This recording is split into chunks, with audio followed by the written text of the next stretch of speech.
Sanjay Purohit probably needs no introduction to most of us joining us here today. Sanjay has more than 30 years of diverse experiences across both corporate and more recently the societal development sectors.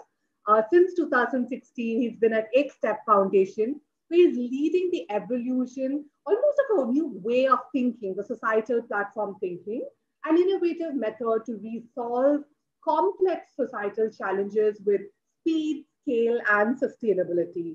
He also advises multiple social entrepreneurs who are developing social platforms, such as the one supported by Co-Impact or Global Philanthropic Collaborative.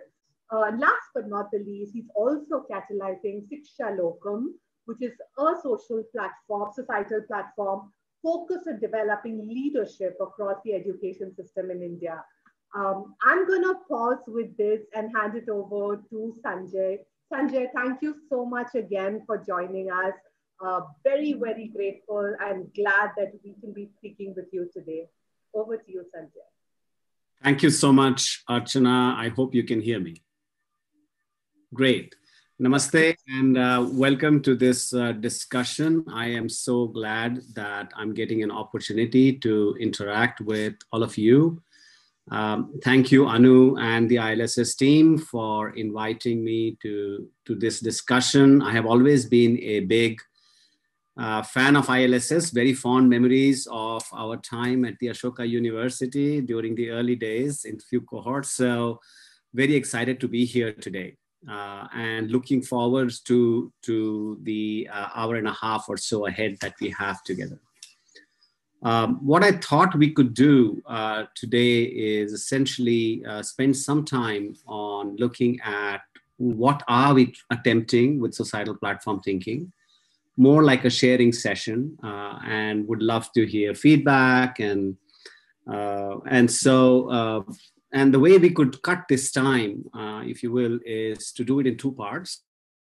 One is the why of this and the what of this. And then I'll pause for any questions that the audience may have or any comments that the audience may want to make. And then we go into the how of it and then again do the same thing. So sort of spend half and half time. And after that, I'm happy to take any questions. And Archana mentioned that we can do a discussion on my transition to the social sector. I don't use the word transition, I use the word graduation, and we'll talk about it later.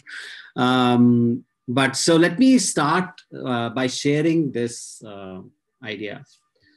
Quick background, in 2016, I was in a discussion with my mentor friend and guide, Nandan Nilekani, about what are some of the large complex things that we need to work with. And this idea of societal platform was seeded by Rohini and Nandan to say, why don't we think about applying platform thinking to large scale social problems? As simple as that. And that's how the journey began. At that time, on one end, we were developing this idea of how to do this. And other side, I said, let me also in parallel build a platform because there's a lot of learning in the doing. And so that's how my journey with ShikshaLokam began, which is supported and driven by the Advait Foundation, which is the foundation of the Shibulal Family Philanthropic Initiatives. And so this was a very interesting two-wheel journey. And so I'm going to tell you a two-wheel story as well today, right? So I'm going to tell you the story of platform thinking through the eyes of ShikshaLokam, but then come back to societal platform thinking and then sort of bring it how you could use it. So let's start with why of this whole idea. 2017, I personally started on an interesting unbundling journey. Started visiting government schools and trying to understand what is it that we can do to make things better. And this is a picture from a government school where, of course, it's a lot of fun and joy to interact with the children. But I was intrigued with the interaction with the leaders of the school. And given that we're talking at ILSS, I'm sure leadership is a very important subject. These were leaders of the school. They were the head teachers or principals.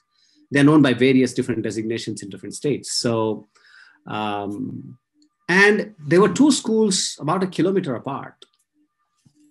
Similar children because they were coming from a similar migrant labor background, similar funding and financing because both government schools under the same block. But one school was doing amazingly well. And the gentleman here on the left, Ravi sir, he was running a fantastic school. And the other school was struggling. And I'm saying, like, what is going on here? Why is it that under the same conditions, one school does well and one struggles? Obviously, it has a lot to do with the leader who is running this organization.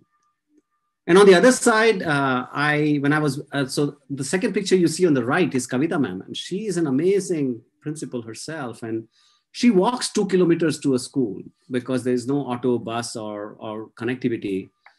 And she walks up and down every day, even through the summer as well as the rainy season. And I asked her, why do you do this?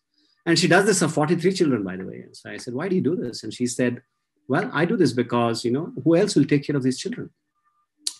That sense of purpose, that sense of agency. And the question that we were working with was saying, what does it take to invoke that sense of purpose and agency at scale? I'm sure there will be hundreds of schools in India where that agency has been invoked, but how do you invoke this at scale? And that is how we started thinking about, Philip Anderson, a very renowned physicist, once said, more is different. If sometime you may want to read his paper, where he sort of brought out this concept saying, chemistry is not a summation of physics and biology is not a summation of chemistry. More is different.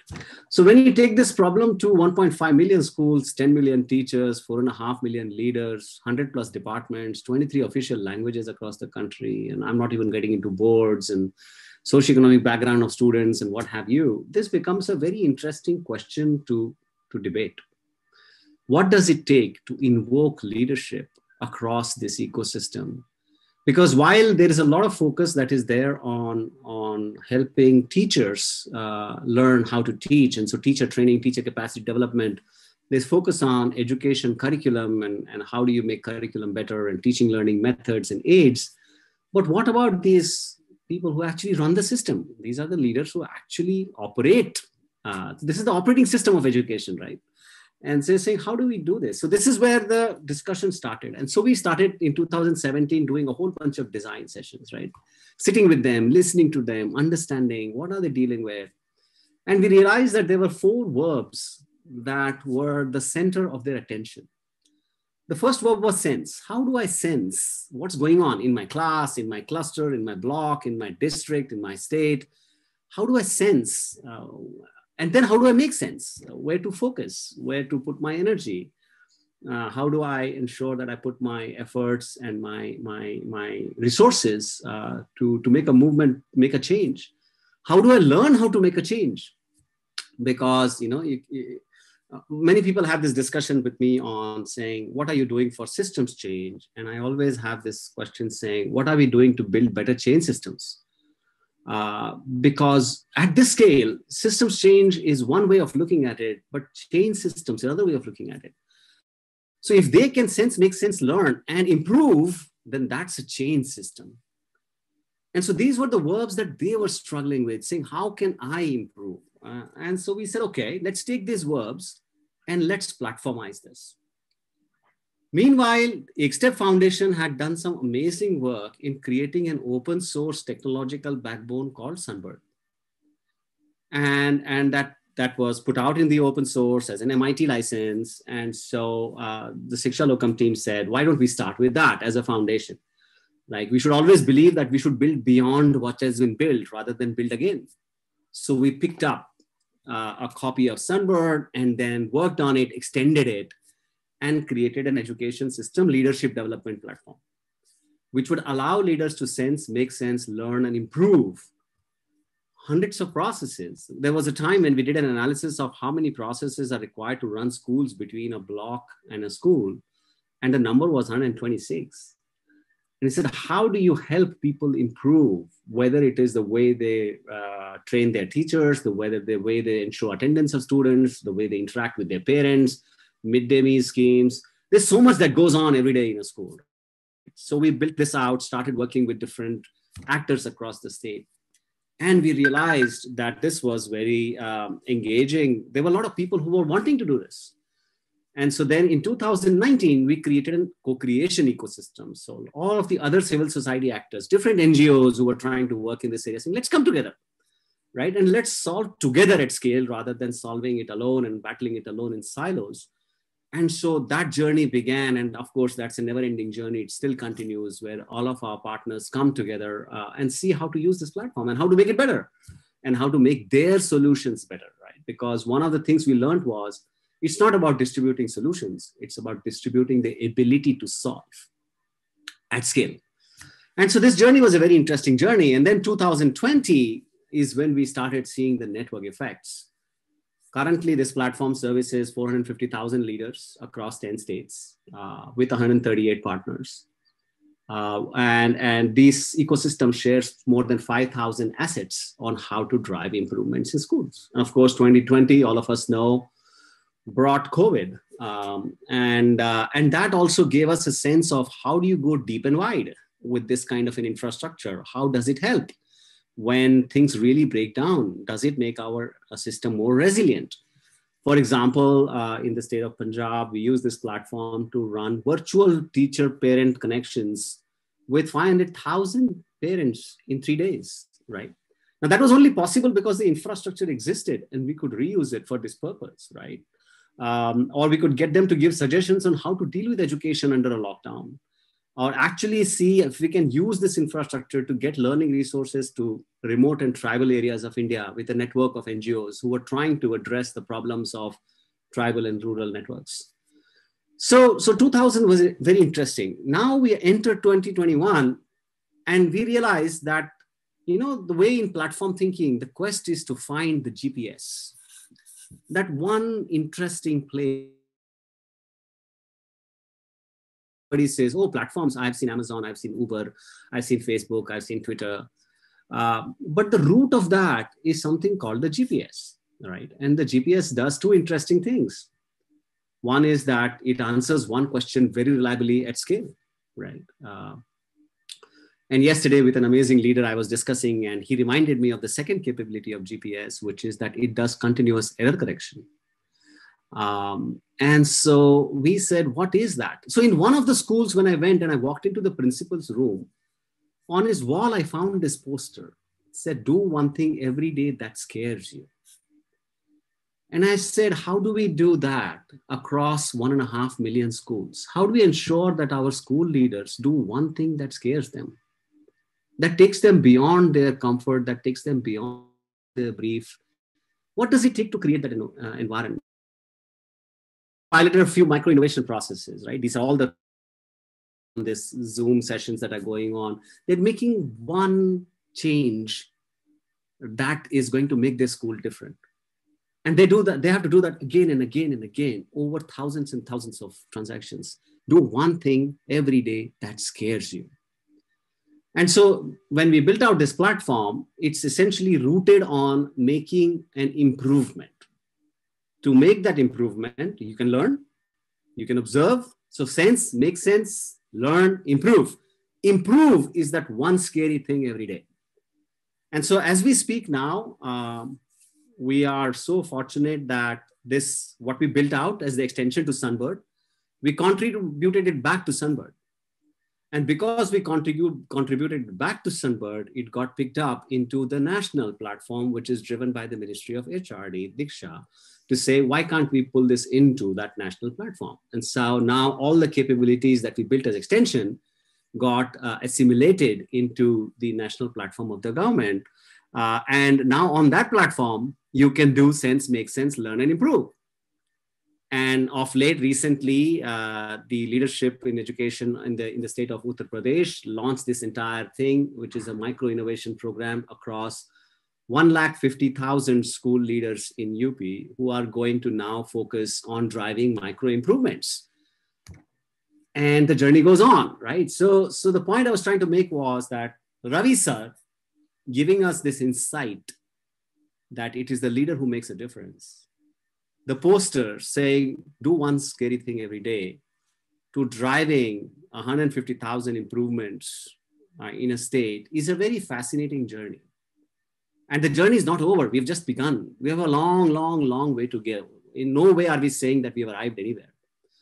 But the question that we are saying is, can we abstract this and make it into a method? And so in parallel, that journey was going on, saying, how do you apply this learning to drive societal challenges, which are large, complex, and dynamic, to build change systems that are exponential, unified, and diverse, and that allow us to pivot on this question, saying, is it about scaling what works, or is it about working at scale?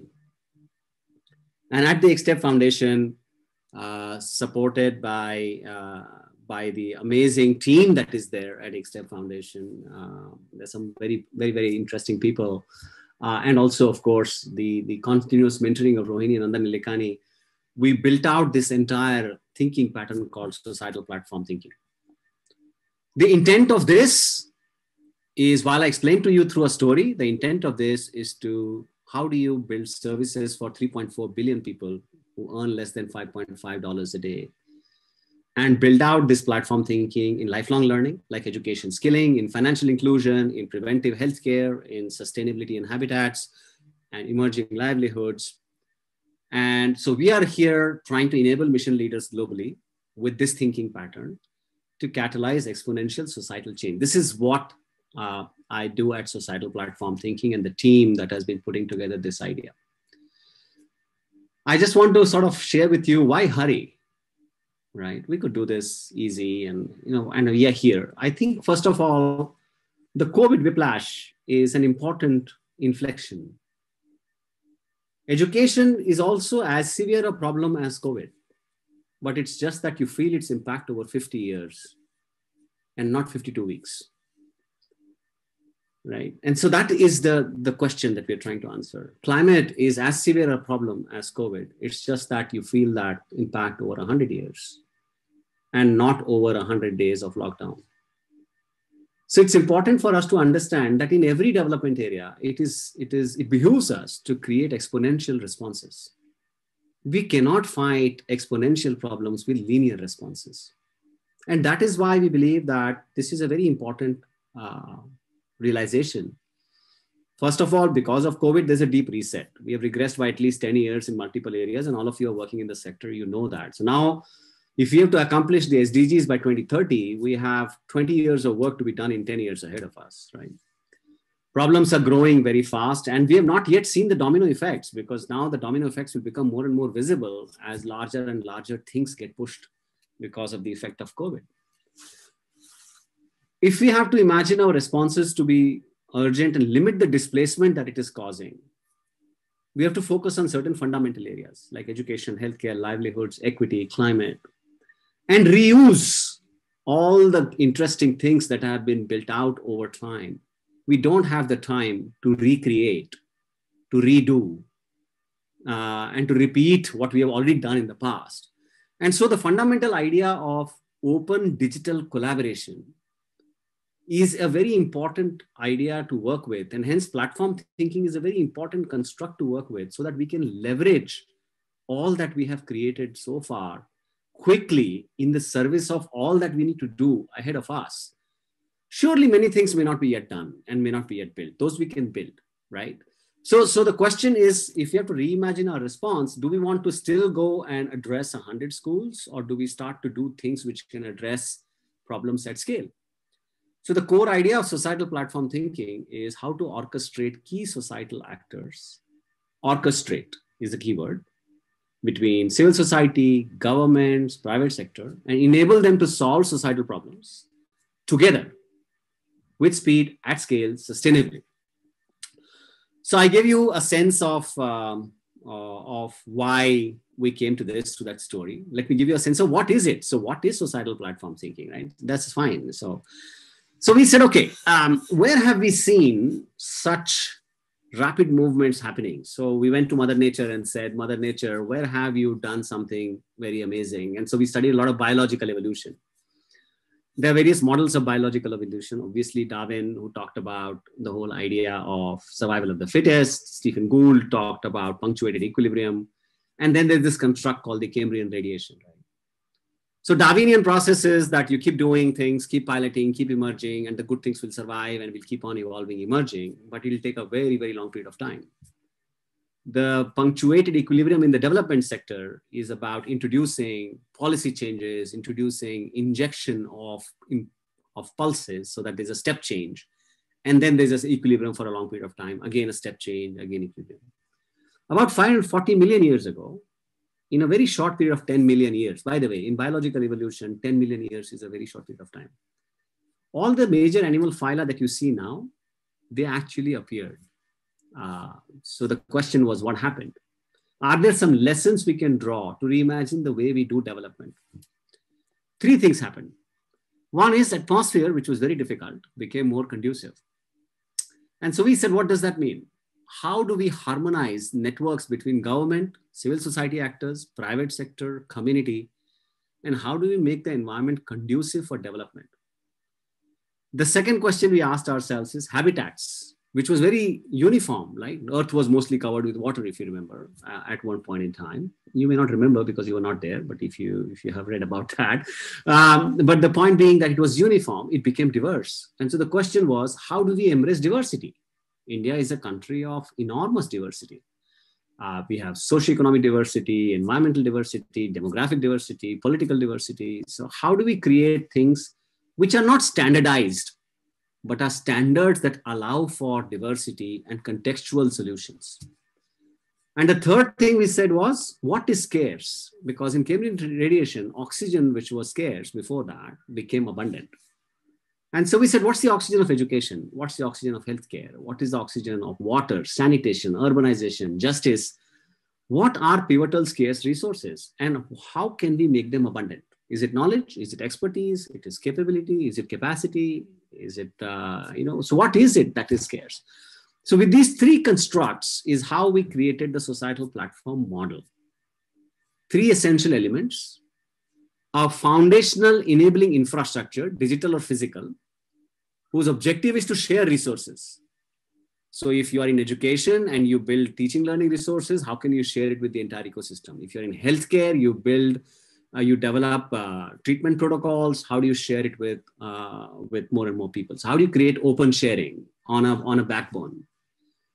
Second layer is innovation. How do you bring different actors, different civil society organizations, different lead thinkers, experts to come together and create innovations that can be used by the entire ecosystem?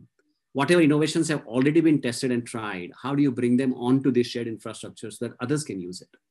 So innovate in context. And the third layer is the impact amplification, which is where the rubber hits the road, because in the end, we have to reach the 200 million children. We have to reach the 100 million farmers. We have to reach the families who need water security. That is where the networks of people of the government, because they have deployed wide networks of people, the networks of the NGOs who work in the fields, and the networks of communities who are actually helping each other. And how do you get these innovations across to them in a simple way? So the model essentially is constructed of these three things: an infrastructure, an environment, and a network. These are the three things that we build, right? What it means practically when you are executing a program is that networks work with programs, environments work with solutions, and the infrastructure shares the assets. Assets could be knowledge, processes, technology, connections, data, and we could keep going, right? So that is the fundamental construct of platform thinking that we applied. Now, platforms do three important things. One, they orchestrate, right? They bring different actors together, right? On Amazon, buyers and sellers come together. On Uber, riders and drivers come together. So they bring people together. Second is they engage, right? So that people can actually find what they're looking for, they can use it, et cetera, like you would do, like even engagement that you see on different platforms that you use in your life. And they enable, right? So that you can actually do better things, you can do different things, you can do new things. But we said it's important for us to understand that platforms for commercial purpose and platform purpose are, it's not about good or bad, it's about that they're different. Societal platforms are built as public good for societal development. They are not private ventures for shareholder returns, because in the development sector, there's no concept of shareholder returns per se.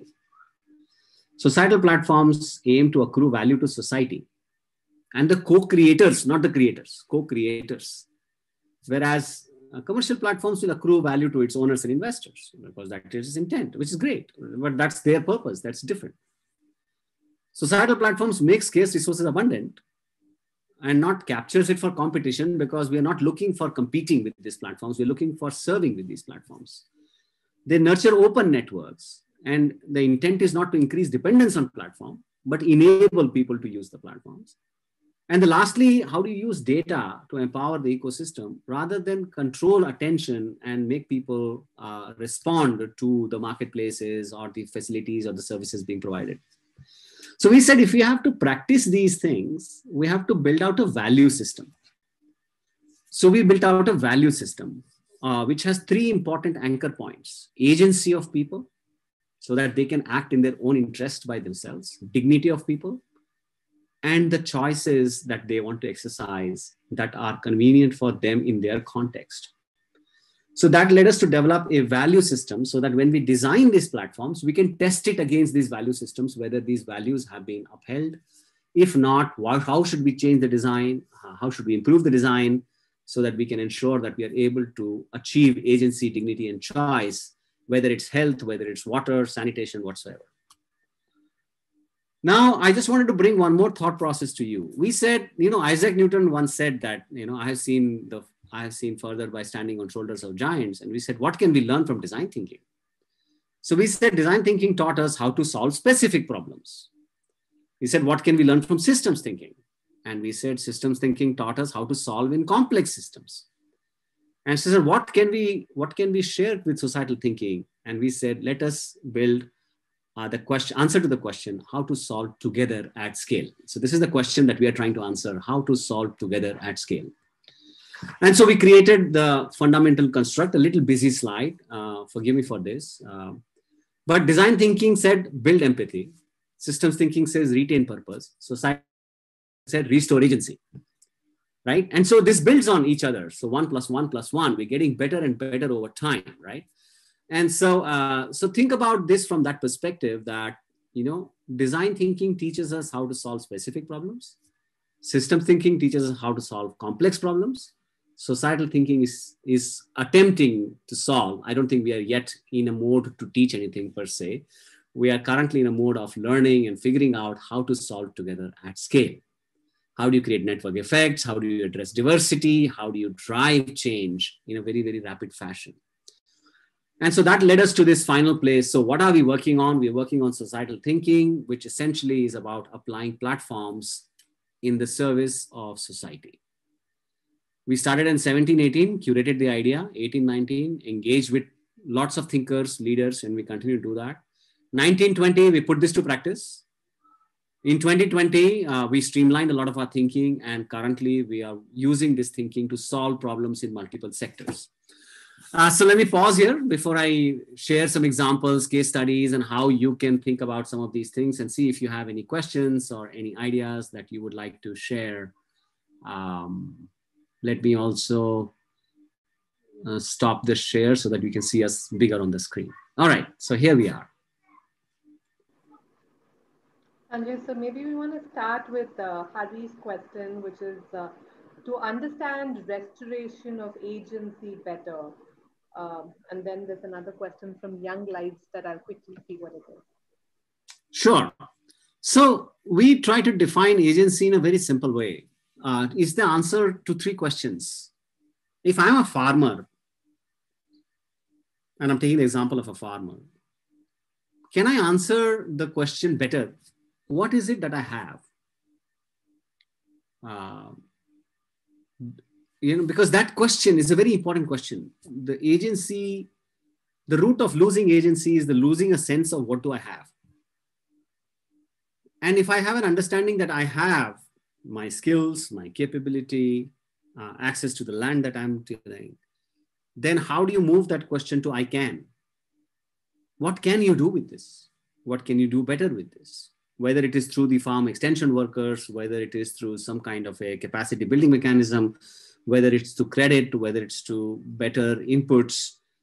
So if we can increase what they have, can we increase their sense of what they can? And if my I can improves, then it leads to I wish, which is an expression of what else could I want. And if we are able to set off that cycle, that some of those things that people wish for at scale, we are able to meet, then it comes back to I have. So this I have, I can, I wish. I have, I can, I wish. How do you do this? In small, small steps over time so that people feel and understand what does it mean to act with agency. If I'm a teacher, I have good quality teaching quantity. I can conduct better classes. I wish I had teaching learning methods. If I have that, then I can, then I wish. And getting us mobilized in very, very small steps, very, very micro changes every day is a very important element of figuring out how do we restore the agency, because most of the time people get stuck at the first question saying, I don't think I have anything. And so that is the way we are looking at this question of restoring. That's why the use of the word restoring agency, because people always had the agency, they lost it somewhere. The question is, how do you restore it? 2 participants have raised their hands. I think they also have put in the questions here. So there are a few questions, Sanjay, around in terms of, so we're talking about design thinking, system thinking, and societal thinking. And so one participant said, can you just explain it a little better? And some of the other questions were, so would you say that design thinking and systems thinking, understanding and practice is integral to societal thinking? Is there like a linear journey one needs to have? Karthik's question, who'd also raise a hand, is, does it also mean different platform thinking for different SDG issues? Is that how you see it? Getting confused between systems and the transition to what you're proposing when applied to tech specifically? That's the specific question. So if we go back to that conversation around designs, systems, and societal, and in societal thinking, we are trying to solve problems at a population scale. If we are solving for healthcare of 400 million people in India, if you're solving for microcredits for 100 million first-time formal borrowers, or if you're solving urbanization challenges of 4,400 urban local bodies. Now, some specific problems would need to be solved in certain contexts. At the same time, anything at a population scale is also a system. So what we have tried to do is to learn from systems thinking and design thinking and bring those principles also into systems thinking, so that it is not that, one has to first do design thinking, then do system thinking, then do societal thinking. It's that it builds on that. There's a lot that we learn from those patterns. But then the question we try to answer is, how can we use those things and more to solve together at scale, right? The question that we're trying to answer is solve together at scale. But when we solve together at scale, there would be specific things to solve. There would be certain systemic aspects that would need to be figured out and responded to, because in the end, we are dealing with very complex and dynamic systems. Like they say, adaptive complex systems are what we essentially live in. So that is what I hope that it gives you a better sense of where we're going with this. Now, there are lots of questions here. Yeah, so one of the other themes emerging, Sanjay, is Unmesh Kulkarni says, great thinking and reconnecting. And there was another question from Young Life Scale as well around somehow, we managed to master software systems to scale solutions, but the physical ecosystems are lacking. And this person, Young Life Scale, is also giving us an example saying, for example, with digital platforms too, are highly influenced by the availability of internet, electricity, mobile service, etc. If the infrastructure is not available, it continues to remain a strategic challenge for social entrepreneurs. And how might a societal thinker leader rethink these problems? Very good questions. I'll give you a story. Once I was in Raigada, sitting on the ground with a ring of women who were essentially working on the problem of nutrition. And I asked them a question saying, do you have a phone? And they said, yes. And they pulled out their phones. They were basic Android phones, pretty nice ones, decent ones. And I asked them, do you have a data connection? And they said, no, we have not taken one.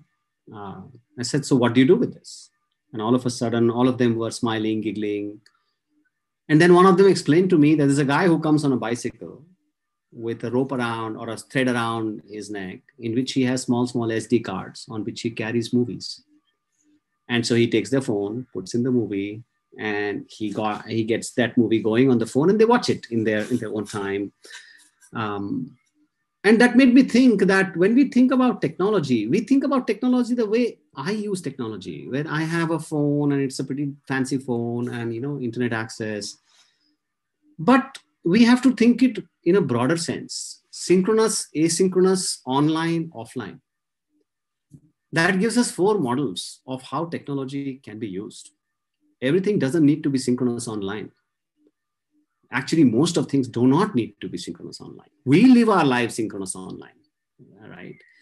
Second is, it's not always that technology has to be in the hands of the final beneficiary. Many times it's of no use to be there. Many times it's useful to have it in the hands of people who can help the final beneficiary. And those obviously in a pyramid structure are lesser than the number of final beneficiaries. We know that India is a country where probably ballpark 1/3 of people have a smartphone, 1/3 of people have a feature phone, 1/3 of people have no phone. And so I think we should not look at this from a perspective of digital. Then the third point I want to make is technology is not equal to digital only. It's not apps and portals. Technology is a bigger question, right? In the end, technology has been central to evolution of civilization. But somehow we have equated it to phones and apps and portals. So we have to think wider. For example, when we think of education, IVR systems, fax machines, even somebody going with a set of printed things from a nearby district to a remote area, which we were doing when we were working with the tribal and the rural areas. I think instead of walking a few steps back saying, no, we don't have enough access, so let's do something else, I think we have to broaden the frame and reimagine what is it that we can do and what are the alternatives that we have to think about. So I think it's a wider question. And it's not a question of everybody having smartphones, internet access, and apps and portals. But the question is, how do we essentially create infrastructures? That's why I did not say create digital platforms. I said create infrastructure. To Unmesh's question, that infrastructure could be physical. For example, in the school leadership example I gave you, we spent a lot of time building resource centers. So the clusters of schools, they have this building designated as a cluster resource center, completely dysfunctional, many a times filled up with old broken furniture. We spent a lot of time to sort that out because that was a very important element. And that itself is an improvement project for a cluster to say, activate this center because this is where interaction happens. It is not on the app. It is in the center where some interesting things will happen and the local schools will improve. So it very much includes physical and digital, and we should not even assume that it's all digital. Yeah. Sanjay, I'm going to take one more question on the understanding of this work. Krishna Kumar asks us, how do we align the objectives of different participants in the problem? When we're talking about co-creating, instilling a sense of agency in all people involved, what are some perspectives on that? Yeah, that's again a very important question because I think the one who is working on building the platform, that team has to deeply believe in distributed leadership and not think about who gets the credit. There are many platforms that we work on where we don't even know who gets the credit for the work that is being done. If you look at the Maslow's hierarchy of need and use that thinking to understand why don't people collaborate, what are their issues of, I have found that in platform thinking, most of the time, people's objectives don't intersect because of either esteem requirements, which are branding, naming, because that has implications for resources you get and all sorts of things. Or there are issues around belongingness. I belong to this network. I belong to that ideology. I belong to that school of thought. And I think one of the things that we have learned over the last 5 years is to allow the space for piloting and experimenting to sort out these leadership and ideological issues and focus on the problem at hand. I am not at all claiming that it is easy, but that is the part of this middle layer. That is the job of the middle layer of the societal platform thinking, which is the co-creation environments, to bring people together. And it takes many iterations. And many times with many of the actors, it doesn't even happen. But then over time, right, like as the whole thing progresses, slowly people join because they realize that joining that mission or that network is only beneficial and not necessarily taking away anything from what they have been trying to do or they're wanting to do. Should I come back to I'm just going to pause and see Chandrika, because that was one person who raised the hand, but we didn't see a question. Chandrika, if you'd like to quickly type your question or ask your question, if you're there with us.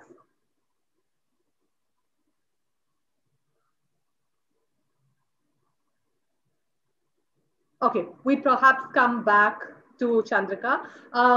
Sanjay, we could keep moving. I just wanted to surface some of the themes that came up so that as you share, if that's helpful for you to keep in mind.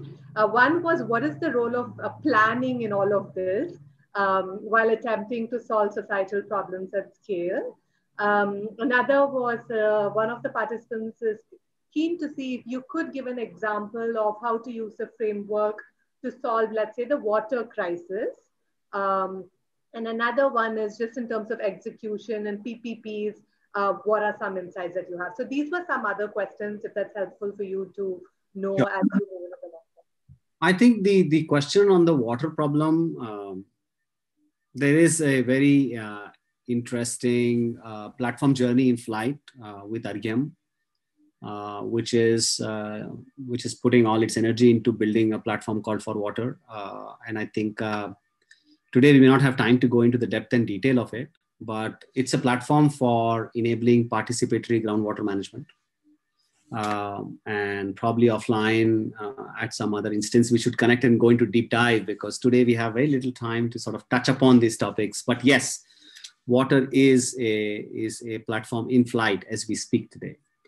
Let me come back to where I left the discussion and quickly spend a little bit of time on how. So how and sometimes it's hard to simplify things, but I will try because these journeys are not necessarily simple. And so I would still try. So please bear with me in case I'm not able to go too deep into the how of, to be able to give you like a clear path of saying, okay, I should go and start cracking. For that, we may have to, if you're interested, we're happy to connect offline. So firstly is the clarity in the question that we're trying to answer. For example, when this thinking and the work was being applied to the service of Diksha, which is the government's program, the question that at the back what we were trying to answer was, how can we increase access to learning opportunities for 200 million children? And staying with this question through a journey across years, rather than saying, how can I make it work for 200 children and then replicate it for 200 million children? Thinking about the scale. I always use this example saying a lion is not a big mouse. And if we have 2,000 mice, that is still not a lion. If we really want a lion, then we have to think about the lion in the embryo itself. So the first important question that we try to answer in the how is that the scale aspiration has to be at the genesis of the idea rather as an afterthought of the process. The second, for example, question that we are working with is, how can we enable affordable credit to improve livelihoods of 100 million households? And I've given you the links on the side. You can go and explore these missions at length through these links, right? So if you see avantifinance.in, it's a platform where we are answering this question. livelihoods of 100 million households. What does it mean? Who are the first-time formal borrowers? What does it mean to improve livelihoods? Answering these questions at the mission stage and creating a very compelling possibility is a very important aspect. Or when we're working in urban, how can we transform urban governance and citizen services in 4,400 towns and cities across India? And you can see what we are doing in this area with egovernments.org. Right? That's another place to sort of unpack this. Like EkStep built Sunbird and put it into open source, eGovernments Foundation built Digit and put it into open source for urban development as a fundamental backend capability or infrastructure, if you will. How can we amplify capacity to improve quality healthcare for 1 billion underserved people globally? So this is a global mission, right? This is ECHO, which is rooted in University of New Mexico, which is focused on healthcare. Very, very fascinating. In all of these, the clarity and the constancy of purpose of serving at scale is not an afterthought. It is the beginning of the design. It is the starting with a question, the design question. And then trying to sort of think about, for example, platform for inclusive entrepreneurship. This is a collaboration between industry, Vritti, Mindtree, which is looking at how can we create opportunity for 100 million artisans and farmers to earn more than rupees 10,000 per month by 2030. How do we do this? How do we answer this question? So to do this, based on all the learning that I shared with you, we created a methodology. It's one way to enable exponential change. So it has ideas, methods, assets, processes, certain frameworks, certain illustrations, and applying it to different areas. So there is a methodology. And if you go to societalplatform.org, all our knowledge is open source or Creative Commons. So you can always access this methodology. But then, methodology is only partially helpful always, like any other methodology. The magic is in the leader who actually is driving the journey and not in the methodology. And this methodology that we created, we call it systematic madness, because it is a lot of madness, but it is systematic madness. It has a set of experiences, concepts, and models. So on the left side, the idea. Then it has a set of principles, design principles, the value systems I spoke about. It has a set of frameworks, like a scaffolding to put together your game plan. There are two frameworks. One is called Imagine to Empower. The second is called Resilience Loops. There is a metric system, because how you measure impact of platforms is very different from how you measure impact of projects and programs. And so how do you do that? So we put together that. In the design principles, we have to deal with how do you design networks? How do you design co-creation? How do you architect the platform? And not only technology, it's about programs. How do you design solutions? So this is not about, I want to stress this again and again, this is not about tech. So one of the phrases I love using is when I'm spending time with a social entrepreneur is many people will come and saying, I have a platform. Can you tell me how to make it better? And I said, can we change this question? Do you have a platform, or are you a platform? And I think that's an important question. Are you a platform, or do you have a platform? Because the moment we say that I am a platform, then what you have is an infrastructure. Technology is nothing but a tool. It's an amplifier. It's an infrastructure. So the moment you say I have a platform, you relegate this entire thinking to some software, some servers, some hosting, SaaS, PaaS, and all that kind of stuff. But the real question is applying network thinking to these problems, right? And then the question is, I am a platform. I have an infrastructure. And that is what we try to bring through these principles, frameworks, and metrics to say, we are designing programs, solutions, and the entire architecture of what we do, rather than designing some apps and portals and backends and data and MIS. And because there are better ways of doing that. There are many ways of doing that. And that is where we are not focused. We're focused on the whole game plan for serving a population. What we have also built out is a series of questions to allow for introspection, a set of examples. How did you do this in water? How do you do that in justice? How do you do that in financial inclusion? How do you do that in health? Because there are these platforms in flight. So we have curated these reference outputs. and a set of processes which are recommended or referenced, but not necessarily, there's no prescription to do this, right? But there are references that we can all learn from. The whole idea is that these are processes to build a rainforest.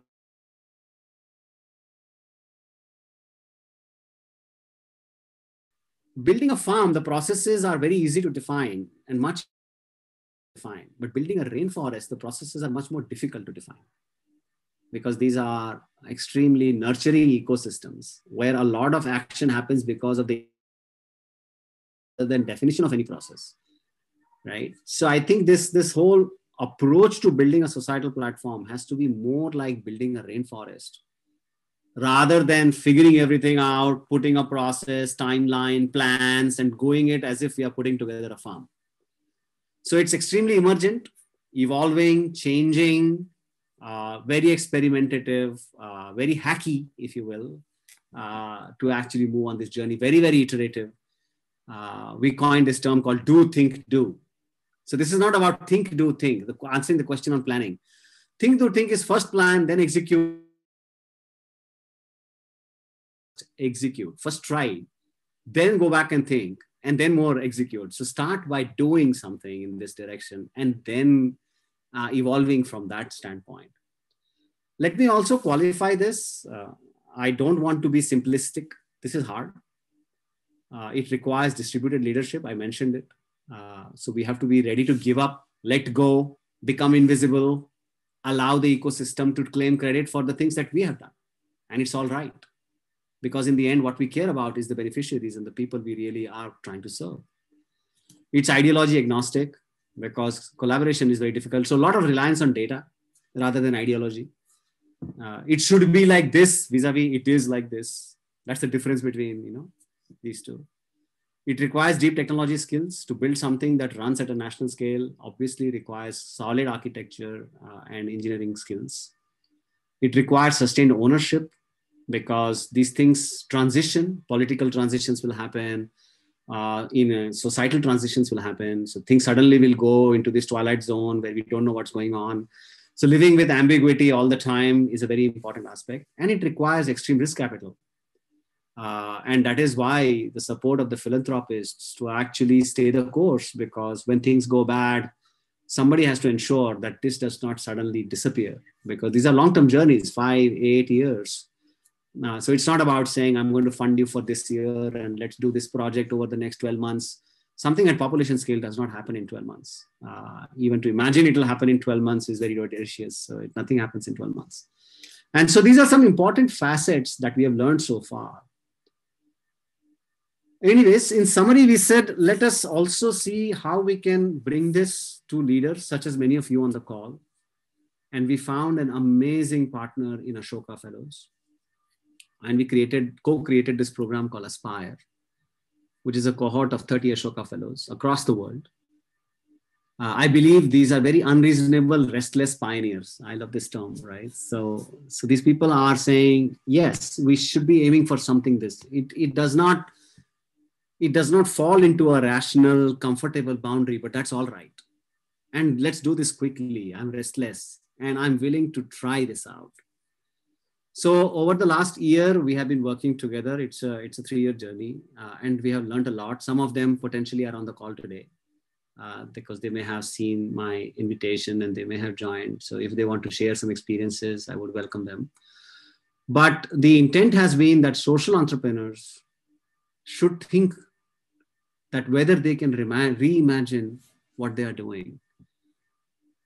All this learning is available. Can they learn? Can they pivot? And can they scale?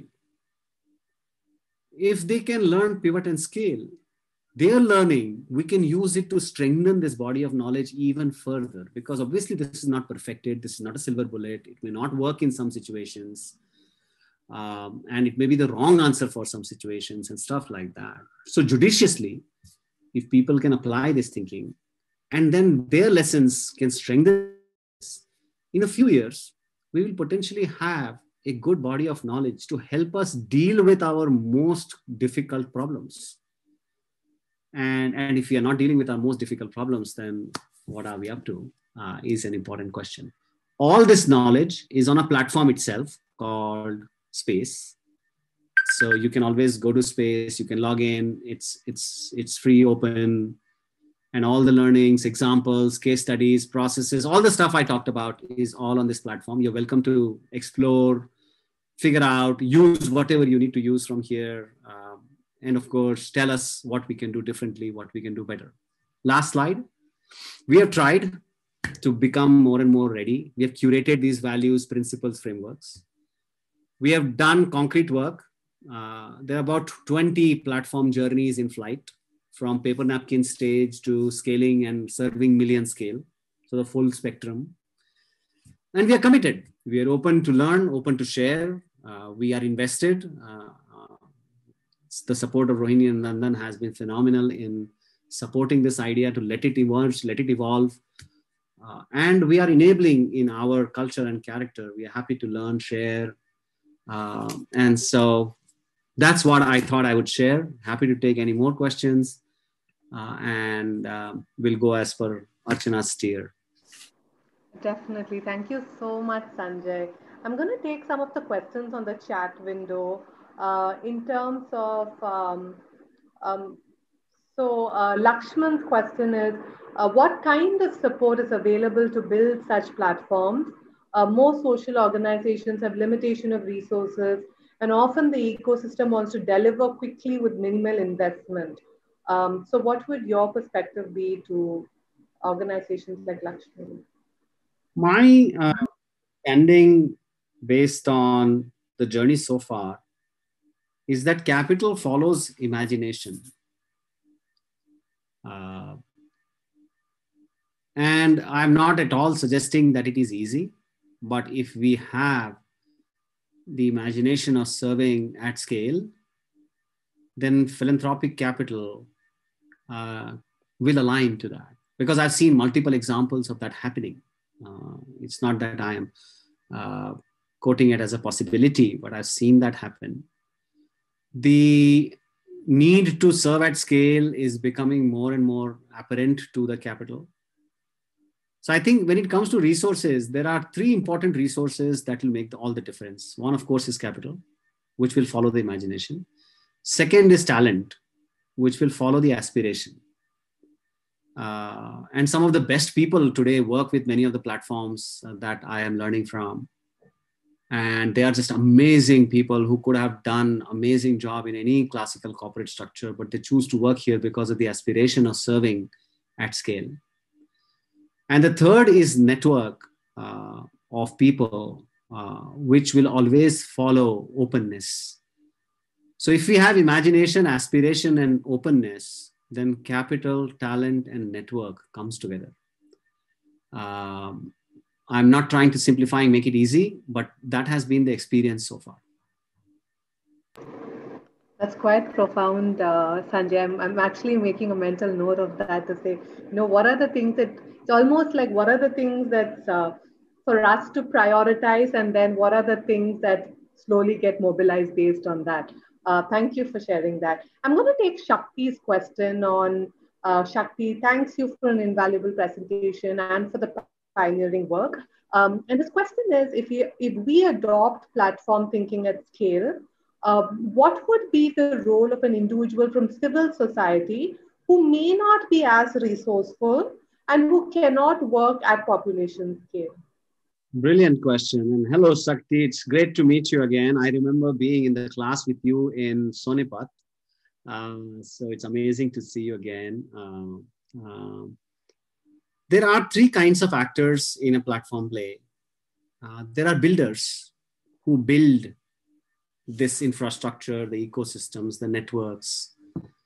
Then there are extenders who take what has been built and extend it to context. And then there are participants who take this and apply it to on the ground in the field. There are very few builders, many extenders, and way too many participants.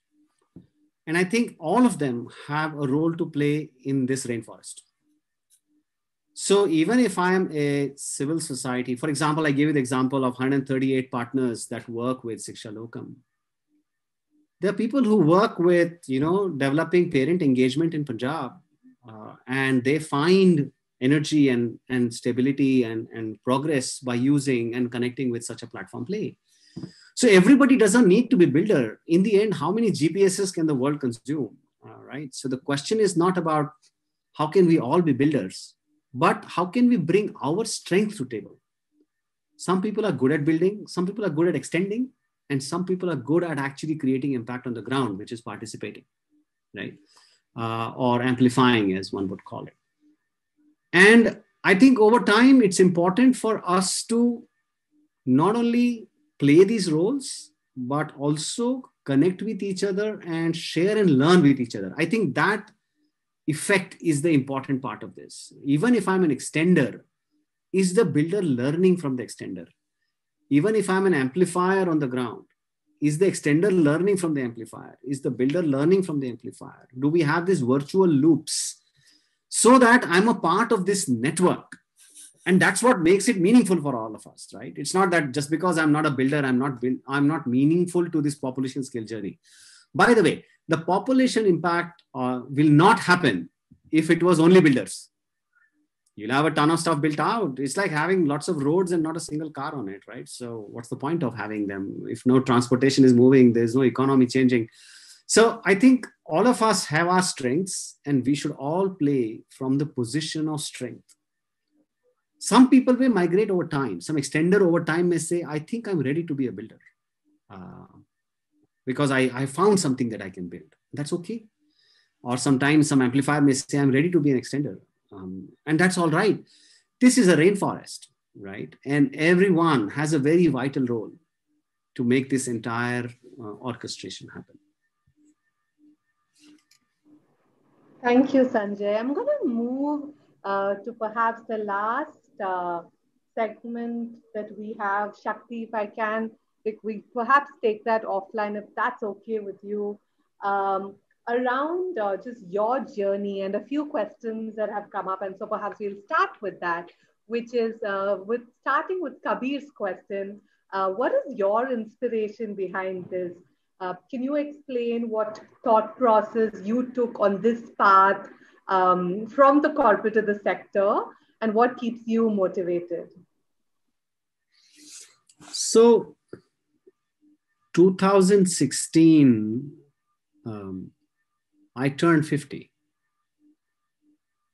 And I had always asked myself this question that, can I look at my journey in tranches of 25, 25, 25? First 25, I spent time making myself capable of doing anything. Second 25, I spent laying the foundation and creating my ground on which I could potentially stand, learn, practice.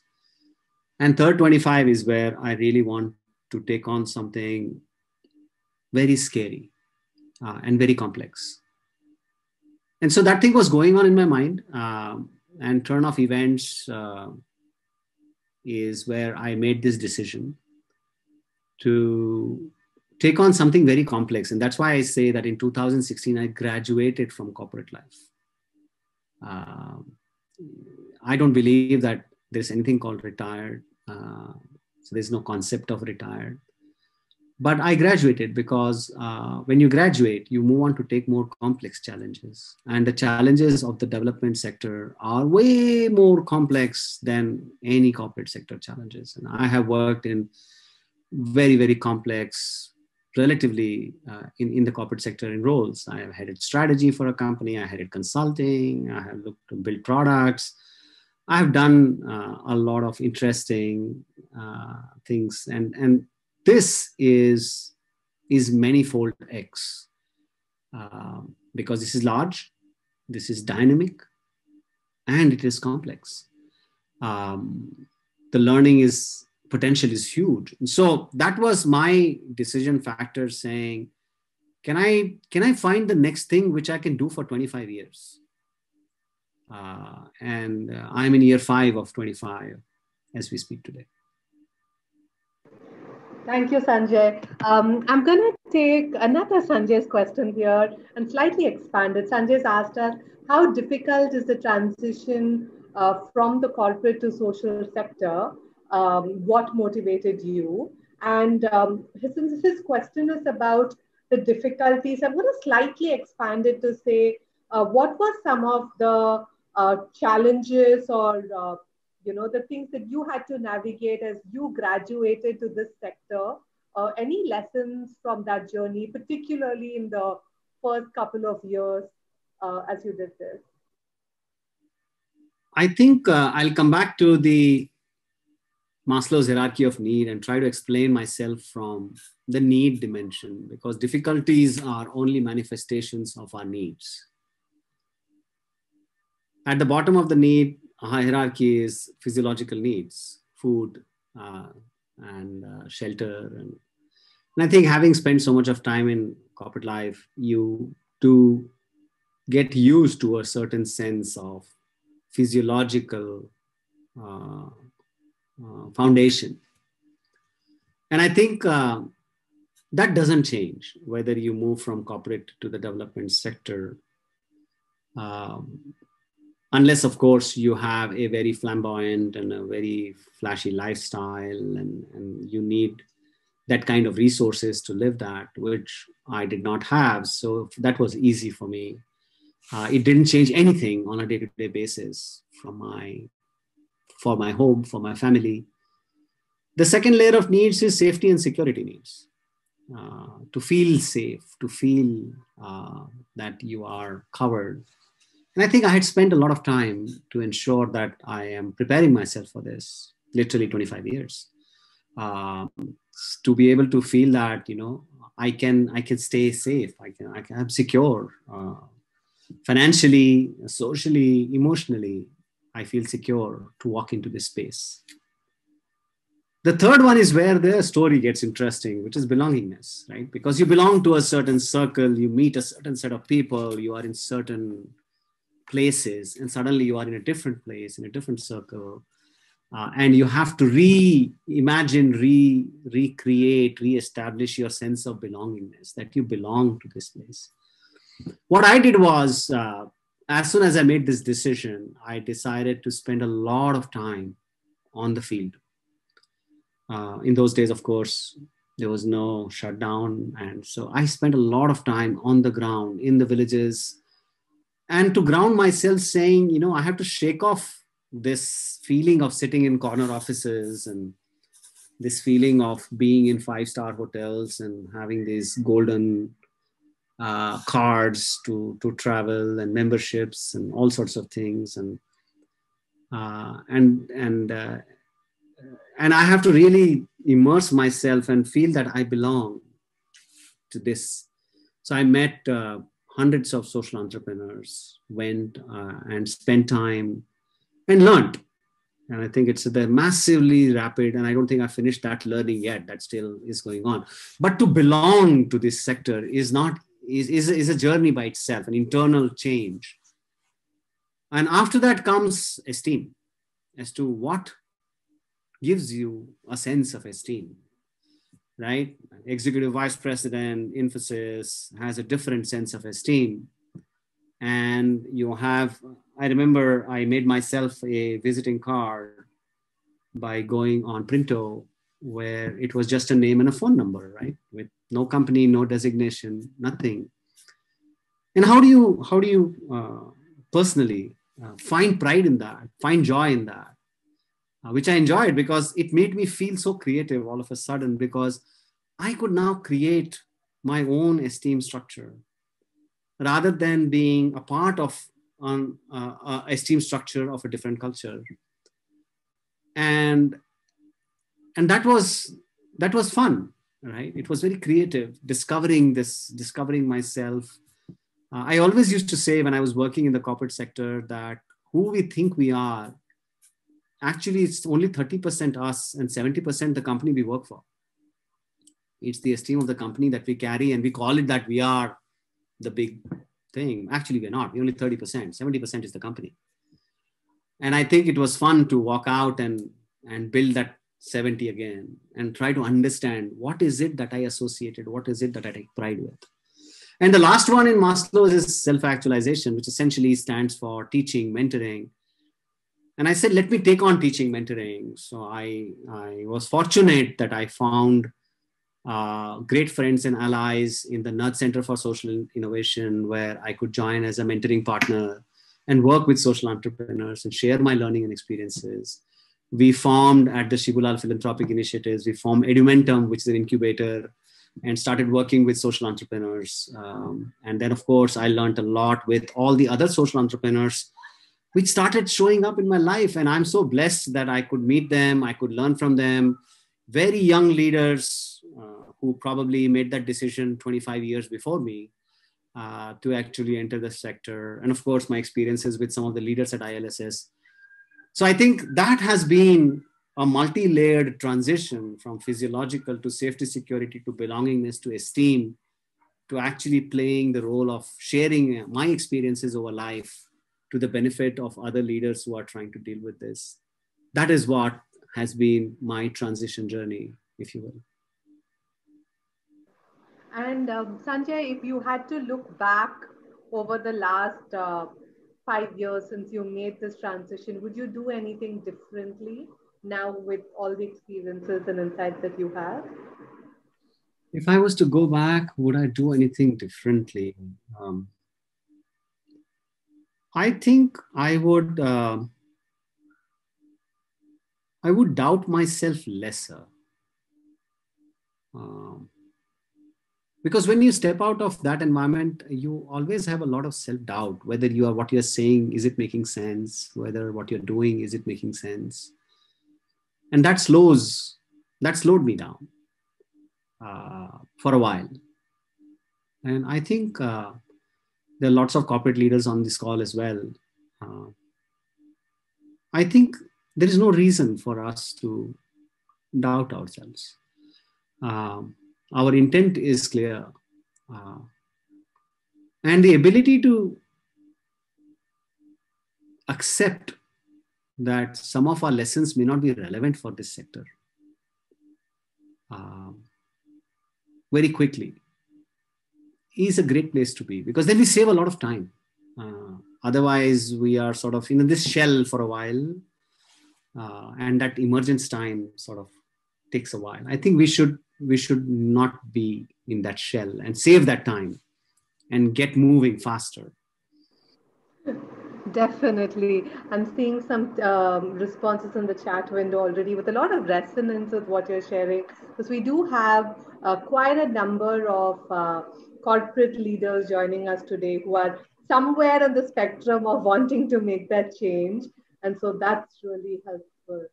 Curious if I could ask you to elaborate on that a little more, Sanjay, in terms of as you made this switch, what would you say? What some of the, and this is particularly thinking about our corporate leaders listening in today, what are some key things that you found are perhaps transferable from all of the experiences in the corporate sector?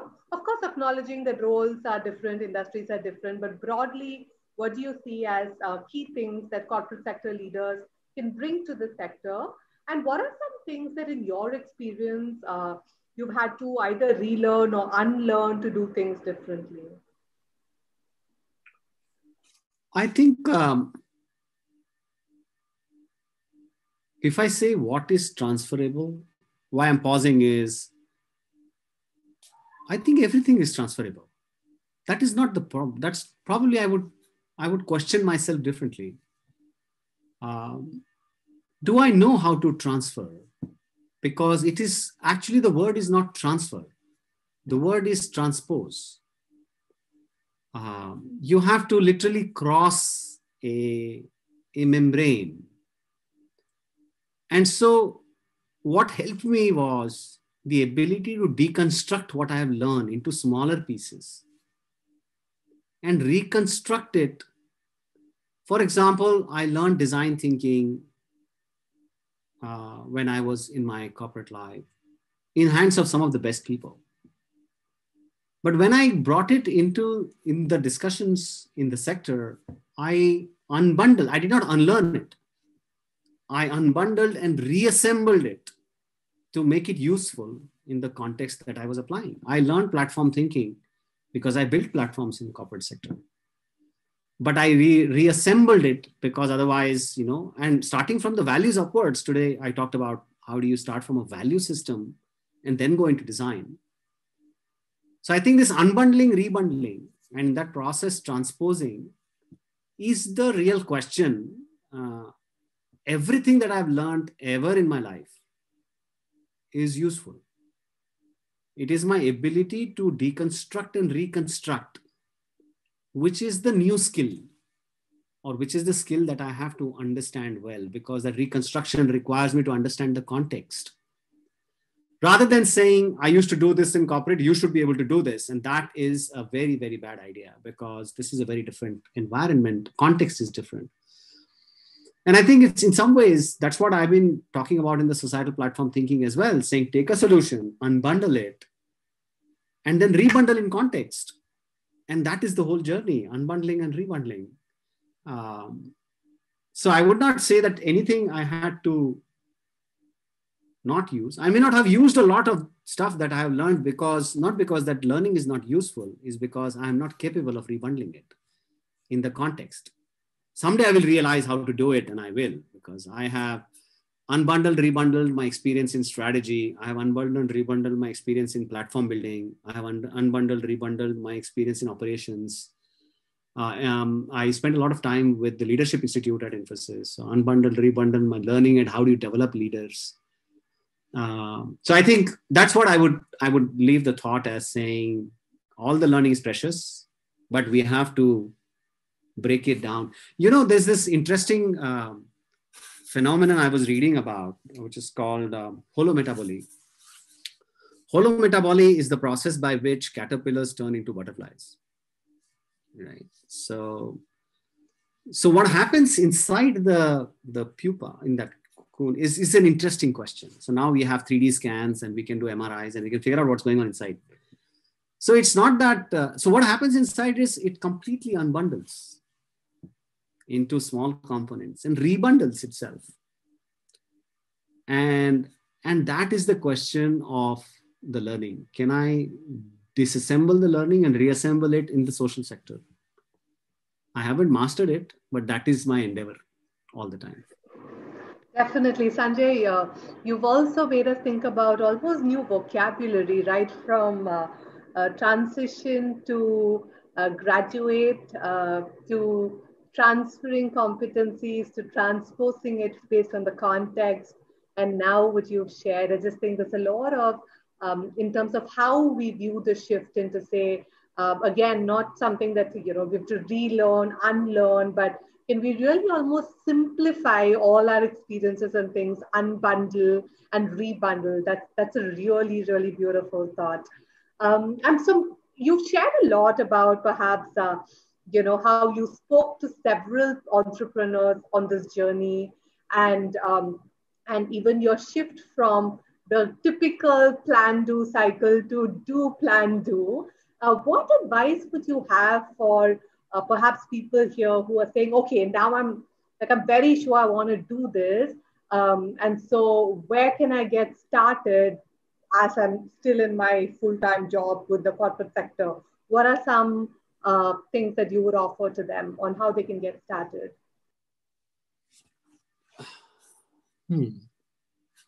I would think one thing I would certainly recommend is spend time with the young leaders of the sector.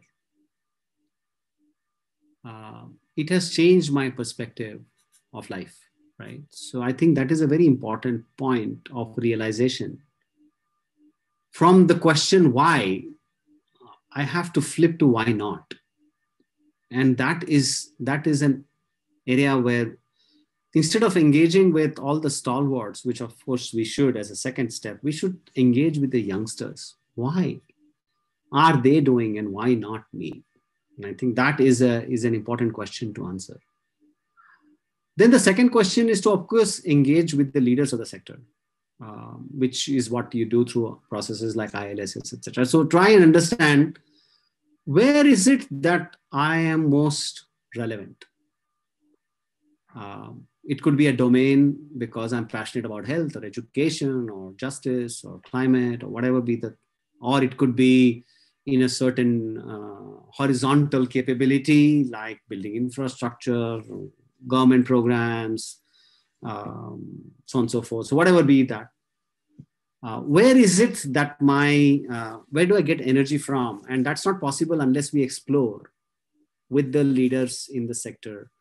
And I have found the leaders in the sector to be very welcoming. If the leaders currently in the corporate reach out to leaders in the social sector saying, I want to learn, I want to know more, they are saying, yeah, let's talk, because we're always looking for highly talented people who are ready to take on a challenge, who are ready to graduate, if you will. The second thing. And I think the third important aspect is to understand and build their sense of empathy towards the issues. It's easy to form an opinion about what's happening through what we read in newspapers or what we see in journals and research. And it's very different to look someone in the eye and feel it. And I think that requires us to step out and do it safely. These are COVID times.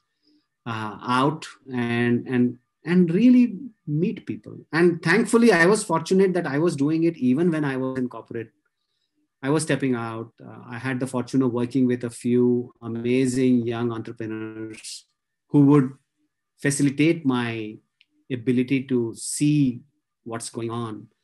And not see from a distance, but see it by going inside and getting a sense. Because I have always believed that if you can't see something, you can't solve it. Right? So before we solve or before we even aspire to solve, we have to improve our ability to see. And I would think these would be some important things that I have tried. They seem to have helped me. As potential starting points. But really today, Sanjay, thank you so much. I think you've simplified societal platform, almost a societal way of thinking to say why it's important in this work that we do, especially at the scale and for sustainability. I think it's been such a delight listening to you. And also, I'm sure that our participants today are leaving with some insights, but also more questions on, okay, now therefore, what do I do with this, right? And how do I practice it? What can I try? What can I retry? And so I do think the power of iteration that you mentioned in terms of, can we try something with all our stakeholders, iterate it? And the analogy that you give of, it's not a linear farm, this is a forest. And so if we go in with all of the members in the jungle and together, in a systematic madness way, figure this out is just really beautiful. We are very grateful that you could be part of this conversation with us.